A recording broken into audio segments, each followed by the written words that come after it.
Olá, alunos da terceira série, sejam bem-vindos a mais uma aula de língua portuguesa. Eu sou o professor Mauro Farias, vou moderar a aula da professora Tayana. E a aula de hoje, o título é o realismo e o naturalismo e o meio ambiente. Vamos aí, então, agora ao tema da aula. Tem o tema da aula? Olha lá. Aí, ó, as habilidades para vocês poderem dar aquele print, né? Para a gente poder avançar. Então, aquele print sobre as habilidades, a essencial e a de suporte. E vamos para os objetivos da aula.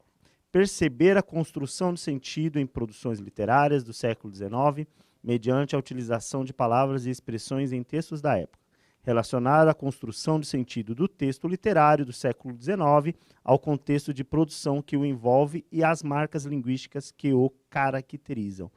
Está no Caderno Aprender Sempre, né? Ali, ó, Caderno do Aluno, volume 2, páginas 21 e 22, para vocês acompanharem. Ao meu lado aqui a professora Tayana. Olá, professora.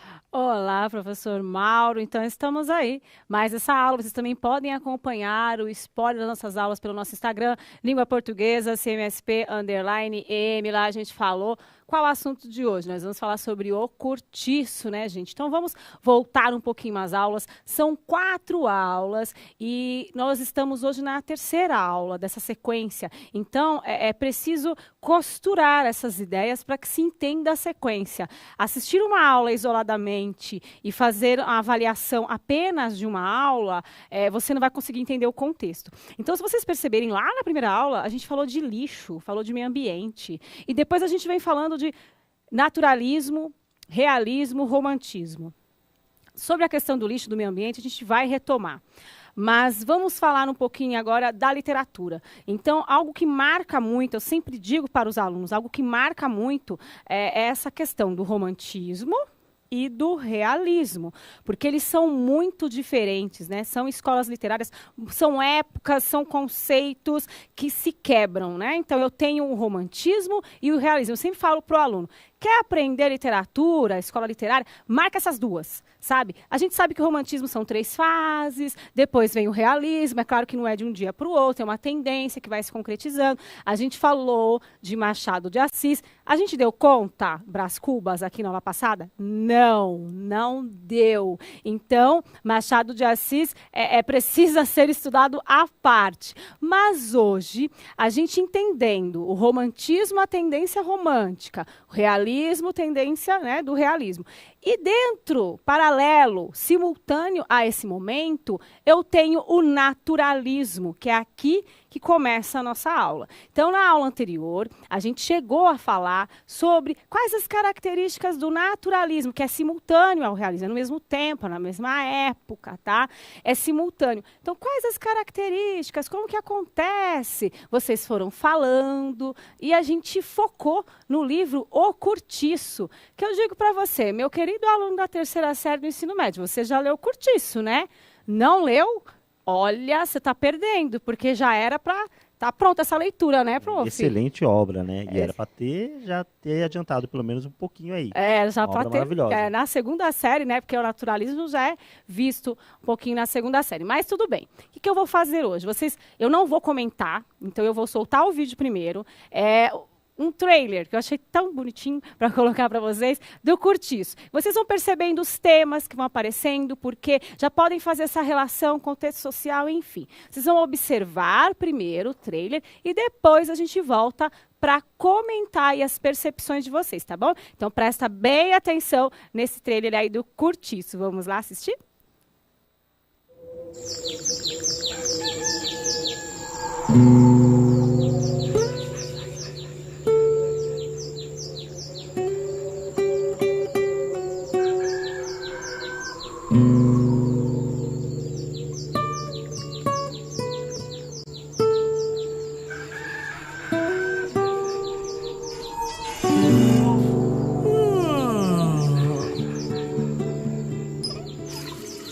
Já àquela hora não se falava, gritavas, sentias, naquela fermentação sanguínea, naquela gula viçosa de plantas rasteiras que mergulham os pés vigorosos na lama preta e nutriente da vida, o prazer animal de existir, a triunfante satisfação de respirar sobre a terra.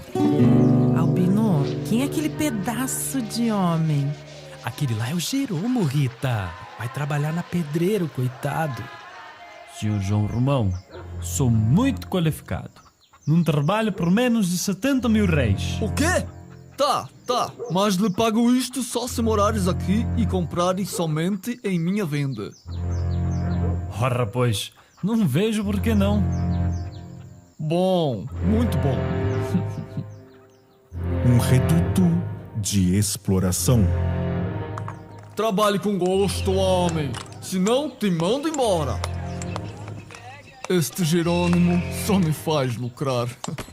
O ordenado dele voltará todo para minha gaveta. Seu João Romão, o senhor vai comprar minha alforria? É claro que vou, Bertoleza. Agora termina logo essa janta, mulher. Inveja. O quê? O Miranda ganhou o título de barão do governo português e vai dar uma festa no sobrado dele? O Miranda? Eu não acredito. Terra minha, que te adoro. Diabo de galego chato. Simbora, Porfírio. Vamos lá, vivo!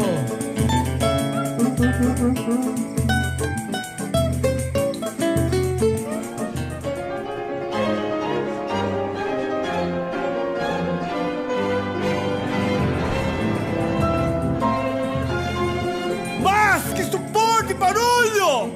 Cães danados! Agora eu sou o barão! Ou se calam, ou irei chamar a polícia! Vai dormir, seu barulhete! Sai daí! Português, fuçada. Vamos embora esse mundo. Desejo.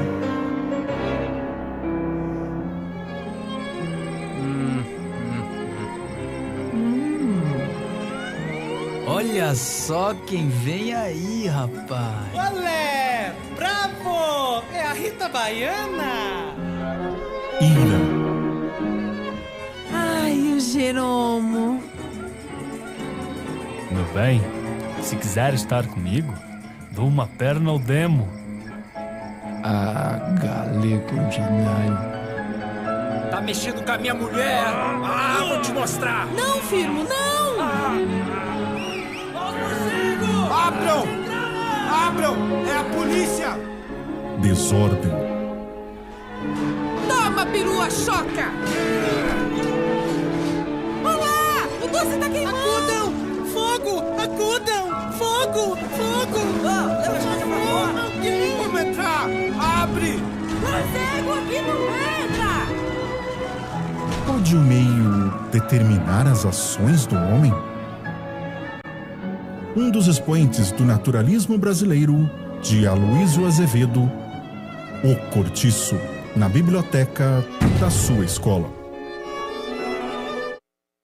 Gente, então acredito que vocês conseguiram assimilar algo que vocês já viram no dia a dia. Não tem como, né, assistir e não fazer essa assimilação. Uma professora na aula passada, ela comentou assim, eu já morei em Cortiço e eu sei que você não tem privacidade. Quando você traz isso é muito forte, mas independente de você ter morado no Cortiço ou não, a gente já viveu alguma cena desse filminho, né? Na verdade, desse livro. A gente já viveu isso em algum momento, né, professor Mauro? Sim, com certeza. É o retrato, né? É o retrato. Então, todo esse contexto... É um livro sensacional, que eu já disse para vocês, que eu já li mais de uma vez. Infelizmente, a aula não permite a gente dialogar mais. Professores já pediram para a gente colocar o link. Vamos colocar lá no Instagram, tá? Língua Portuguesa, CMSP_EM. Se eu não colocar hoje, amanhã eu coloco. Não arrasta para cima lá nos stories. Aí você vai direto pro link lá do YouTube, onde está esse vídeo, tá, gente? Agora, para a gente já acelerar o processo dessa aula, porque assim, o vídeo não vai ficar solto não, tá? Nós vamos retomar.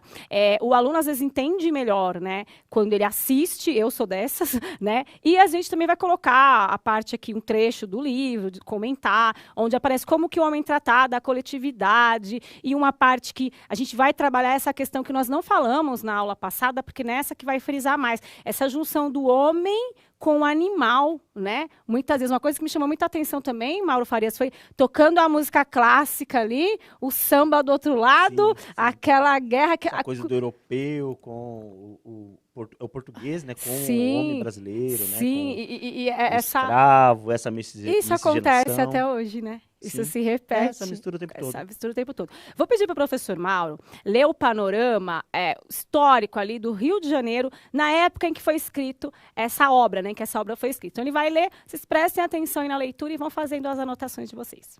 Pois não. Panorama do Rio no início do século XX. No início do século XX, o Rio de Janeiro passava por graves problemas sociais decorrentes, em grande parte, de seu rápido e desordenado crescimento, alavancado pela imigração europeia e pela transição do trabalho escravo para o trabalho livre. Na ocasião em que Pereira Passos assume a prefeitura da cidade, o Rio de Janeiro, com sua estrutura de cidade colonial, possuía quase 1 milhão de habitantes carentes de transporte, abastecimento de água, rede de esgotos, programas de segurança, de saúde e segurança. Na região central do Rio de Janeiro, a cidade velha e adjacências eclodiam habitações coletivas insalubres, cortiços, epidemias de febre amarela, varíola e cólera, conferindo à cidade a fama internacional de Porto Sujo ou Cidade da Morte, como se tornara conhecida.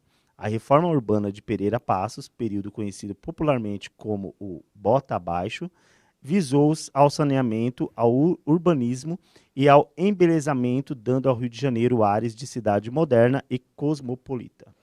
Então, gente, a gente vê aí o panorama, né, do Rio de Janeiro, trazendo essa urbanização. E o que acontece com essa urbanização? A gente pega a população e empurra, né? A gente vai empurrando para o morro. Então, a gente vai deixando a cidade bonita, a cidade maravilhosa, mas a gente pega aquilo que não é bonito, né? E vai jogando para os cantos, para o morro. E a gente acha que isso não vai voltar de uma certa forma, né? Você não prepara, você não traz ali os meios necessários para que tenha uma vida digna, você empurra essa população, sai daqui e vamos mandando para os cantos. E o que vai acontecendo, né, com esse embelezamento do Rio de Janeiro? A gente tem essa situação que vocês podem olhar ali na tela, né, uma imagem. Então, a gente tem aqueles prédios ali e logo do lado a gente tem essa situação. Até aqui em São Paulo, aqui nesse bairro, Perdizes, eu não sei exatamente onde é. É um lugar onde tem a favela e do lado são prédios chiques, maravilhosos e tem um muro dividindo essa situação. Então, olha o que acontece. 2 mundos ali, um do lado do outro. Então, a gente tem o Rio de Janeiro lindo, maravilhoso e o morro, né? Aí não é a foto exatamente do Rio de Janeiro, da forma, assim, sim, anterior. Mas é para vocês verem essa, tão próximo, né? Essa ambiguidade, um ao lado do outro, né? Que é absurda. Então, olha a condição. Aí, nessa imagem, vocês conseguem fazer o link da questão do saneamento básico, do lixo, da questão social. Olha como que se assemelha. Agora começa a amarrar, então as ideias começam a amarrar. Como que eu vou exigir dessa sociedade aí? Não, vocês precisam contribuir com o meio ambiente. Sim. Como, né? Como? Como? Não tem o mínimo. Não tem o mínimo, né? É igual a questão do isolamento. Muitas vezes, como que uma família que mora em um cômodo vai conseguir manter o isolamento? Então, eu estou fazendo o paradigma agora com a nossa época. Então, foi o que eu falei. Aquelas cenas que vocês viram ali no vídeo que eu acabei de colocar, se repetem. Então, é um livro atual. Não é um livro antigo, né? Sim. É um livro atual. A gente vai ler um trechinho agora de Curtiço e vocês vão analisando. Aí faça esse link com o vídeo que eu passei, conhecimentos que vocês têm e o que a gente vai ler agora para vocês, tá bom? Eram 5 horas da manhã e o Curtiço acordava, abrindo não os olhos, mas a sua infinidade de portas e janelas alinhadas. Um acordar alegre e farto de quem dormiu.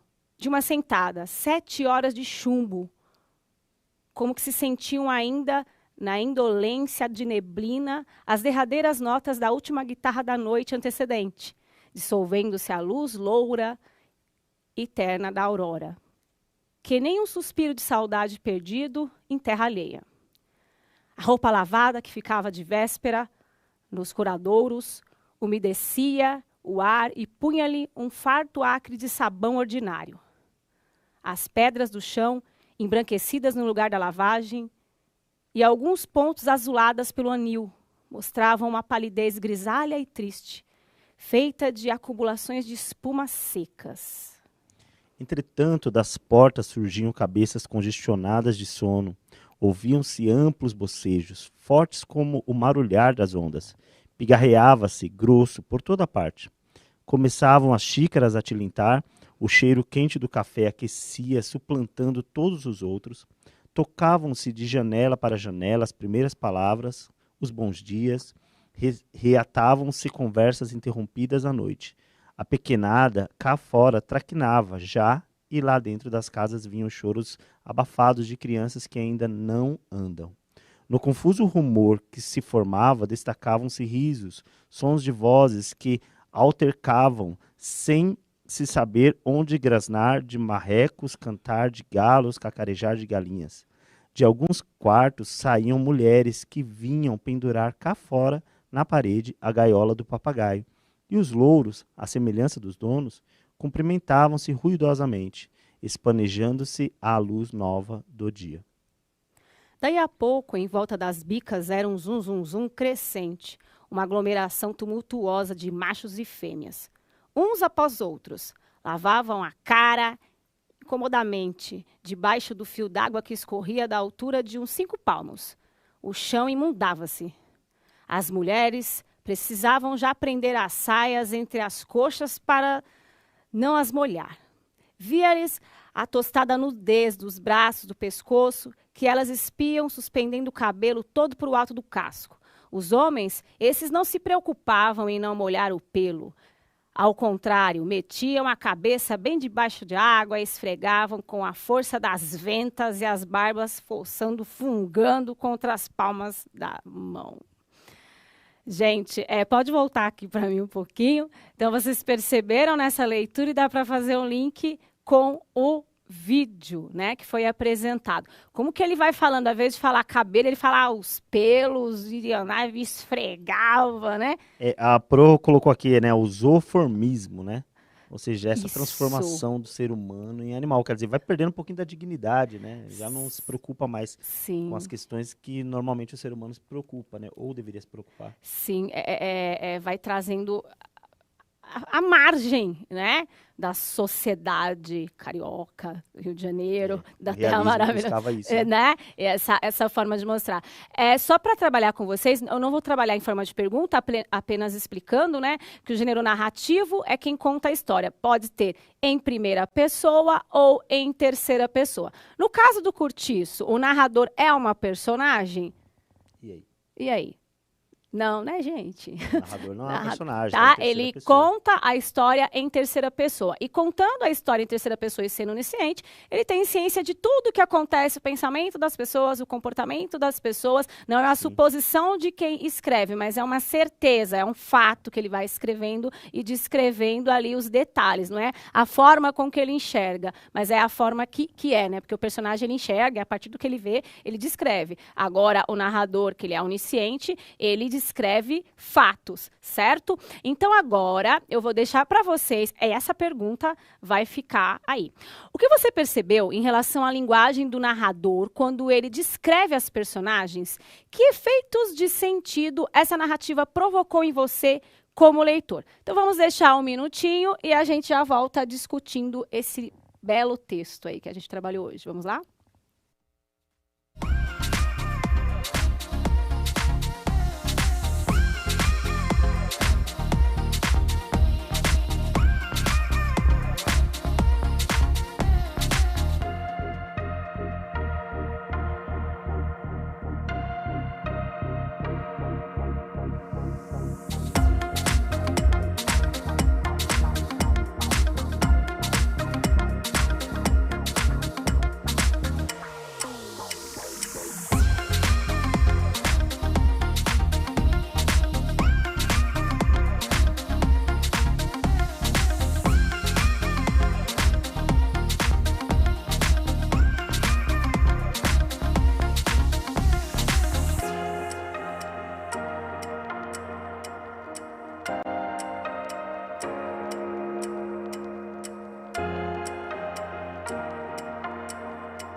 de volta aí com a resposta dos alunos, eles colocaram muito ainda a questão do foco narrativo, eles focaram nisso, a questão do narrador observador, narrador onisciente.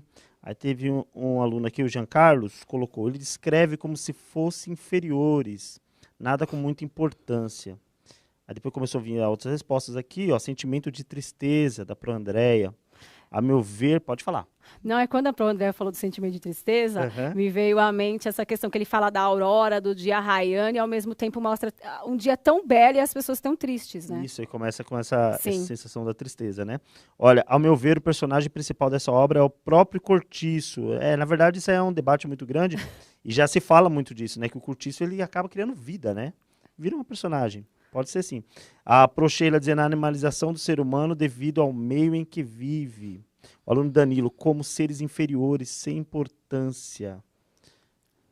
Quer mais alguma, Pro? Acho que tá bom, né, gente? Então, a gente vai agora identificar no texto essas marcas da característica das personagens, como que elas estão descritas, e aí agora a gente vai focar. Olha, o naturalismo tem várias vertentes, né? Vários temas, ele trabalha muito amplo, mas a gente vai focar nessa questão do homem animal, certo? É aí que a gente vai focar. Então, vamos trazer aqui para a tela. Entretanto, das portas surgiam cabeças congestionadas. Gente, quando eu falo cabeças congestionadas, eu não dou características às pessoas, eu trato as pessoas por cabeça. E quando a gente fala cabeça de qual animal quando a gente trata por cabeça? Cabeça de quê? Pois é, cabeça de gado. De gado, tá? Então a gente trata ali como um gado. É uma metonímia aí, né? Ele não tem uma característica própria humano. É a cultura da massa, é o gado, né? Então é tratado como a cabeça, a gente conta por cabeça. Então não são seres humanos aqui, são cabeças congestionadas, né? E aí começa a falar... pigarreava-se, né? Quem pigarreava? Ninguém sabe, né? Pigarreava-se, né? Fica uma coisa assim, impessoal, impessoal. Né? Determinado.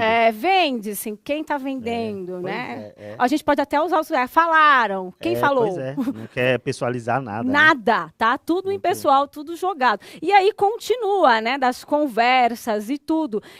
A gente já tinha trabalhado essa questão de tratar o homem como um animal, né? Então, ó, machos e fêmeas. Ainda dividiu aqui, hein? Uma categoria. Mas essa categoria se aproxima... Mas dos bichos, né? Dos bichos. Certo? Então, a gente traz sempre para a questão do bicho, né? Eu estou tentando achar mais algumas aqui. Essa parte também no final, né? Esfregavam as ventas, né? E tem uma parte também do pelo que eu não tô achando aqui. E o final aí, né? Fossando, fungando. Isso, né? Fossando, fungando. Era bicho ou era gente? Né? Então, aqui, eu acho que a cabeça, né? Fazendo essa com gado não tem, né? Como. Em nenhum momento ele descreve aqui fulano de tal, né? Vamos à descrição de um romantismo, até do realismo, traz traços daquela pessoa.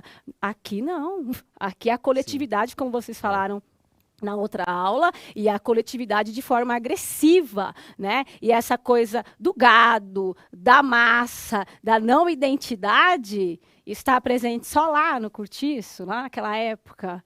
Não, né? Não. Então, a gente consegue trazer a literatura para discutir temas atuais. Então, é um livro, eu até coloquei lá no Instagram, leitura obrigatória. Por quê? Porque você precisa, né, se apropriar de uma obra dessa magnitude, porque faz parte aqui, né, do currículo e vai acrescentar muito na sua vida. Então, a gente já falou, né, a percepção da linguagem aí do narrador, como ele descreve as personagens e o efeito de sentido que provoca na gente. Às vezes fica até inconsciente, você está lendo, você nem percebe, mas lá no teu inconsciente vai ficar essa visão de animal, né, do homem bicho.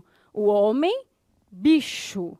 Né? E a gente vai para a próxima aula falando dessa questão do homem bicho. A gente vai trabalhar a Carolina Maria de Jesus, onde ela fala que o corvo vem primeiro que o homem. Né? A gente vai trabalhar também, a gente falou daquele vídeo, agora acabei de esquecer o nome do vídeo, que é onde que o homem come o resto dos animais.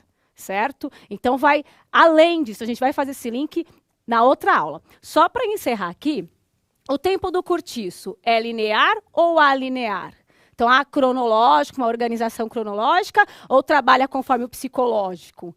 Né? Você está descrevendo ali o cortiço, a vida daquelas pessoas, animais, pessoas, que a gente não consegue mais descrever. Então, é sim linear, diferente de Brás Cubas, que já é um tempo da cabeça, psicológica, é o que vai vindo à mente dele, o que vai caindo, ele vai falando. Isso no livro, né? Mas esse aqui é linear. Tá? Então, eu estou voltando, Ivante, para frente, gente. Então, já trabalhando com vocês, façam as atividades das páginas 21 e 22 do caderno do aluno. Qualquer dúvida, tira aí as dúvidas com o seu professor. A gente analisou um trechinho aí de cortiço, espero que vocês tenham entendido, relacionando com o momento histórico, né, a qual estava inserido ali do Rio de Janeiro, e já fazendo um link para a próxima aula. Então, na próxima aula, a gente tem a Bianca, uma aluna que vai participar da aula com a gente. Espero que vocês gostem, representando vocês. Gente, é um prazer estar com vocês. Professor Mauro Farias, agradeço muito a participação. O prazer é todo meu. Mandar 2 abraços aqui, pode? 2 alunos que me encontraram aqui do nada. O aluno Diogo do Gomide e o aluno Caetano, que acabou me achando aqui. Falou, professor, você está no 3º ano? Não, não estou. Estou cobrindo outro Mauro, que é uma celebridade. Hoje eu estou aqui só cumprindo aí a ausência dele. Gente, deixa eu só falar do Instagram, resumos CMSP3, está lá no nosso Instagram, que são as meninas que fazem resumos da 3ª série do ensino médio. Acompanhem, porque é ótimo, tá? Os resumos dessas meninas. Valorizem o trabalho delas. Gente, um beijo e não faltem na próxima aula, hein? Que tem novidade para vocês. Um abraço para vocês. Tchau, tchau. Avalie a nossa aula.